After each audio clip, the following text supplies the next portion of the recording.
উট এবং হায়না। আফ্রিকান সাভানার বিস্তীর্ণ অঞ্চলে একটি উট এবং একটি হায়না একই জলের গর্তের কাছে বাস করত। উট লম্বা এবং ধৈর্যশীল, মরুভূমির শান্ত পছন্দ করত, অন্যদিকে হায়না দ্রুত এবং অস্থির, অন্যদের উপর কৌশল খেলতে উপভোগ করত। একদিন পরিকল্পনা করে হায়না উটের কাছে গেল। প্রিয় উট, হায়নার দাঁতের মুচকি হেসে বলল, আমি জানি তাজা ঘাসে ভরা এক লীলাভূমির কথা। আমরা একসাথে ভোজন করতে পারি, কিন্তু সেখানে পৌঁছতে আমাদের অবশ্যই নদী পার হতে হবে।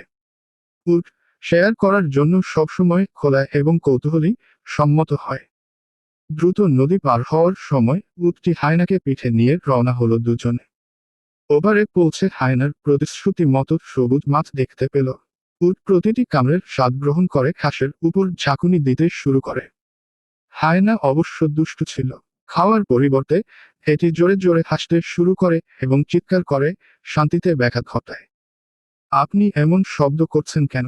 উট জিজ্ঞাসা। আমি একটি ভালো কৌশল পরে হাসতে ভালোবাসি, হায়না উত্তর দিল, এখনো হাসছে। কিছুক্ষণ আগে শব্দটি আশেপাশের কৃষকদের আকৃষ্ট করেছিল, যারা লাঠি নিয়ে ছুটে এসেছিল অনুপ্রবেশকারীদের তাড়াতে। চমকে উঠে উট ও হায়না নদীতে ফিরে গেল। হায়না সাঁতার কাটতে না পেরে অনুনয় করে বলল, প্রিয় উট, আমাকে আরেকবার পাড়ি দাও। উটটি সদয় হলেও হায়নার এই আচরণে বিরক্ত হয়েছিল। নদীর অর্ধেক ওপারে উটটি হঠাৎ থেমে গেল এবং পিঠ নাড়তে লাগলো। কেন তুমি এমন করছো? হায়না কেঁদে উঠল।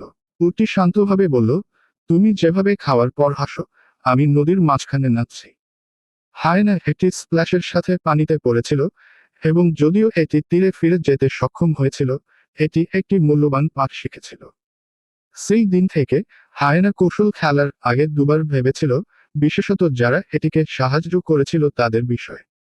আর উট, এটি তার শান্ত জীবনে ফিরে এসেছে, আর অভিজ্ঞতার সাথে সঙ্গী বেছে নিয়েছে। নৈতিক, অন্যদের সাথে সম্মানের সাথে আচরণ করুন এবং তাদের উদারতার সুযোগ নেবেন না। আরও গল্পের জন্য এই চ্যানেলটি সাবস্ক্রাইব করুন।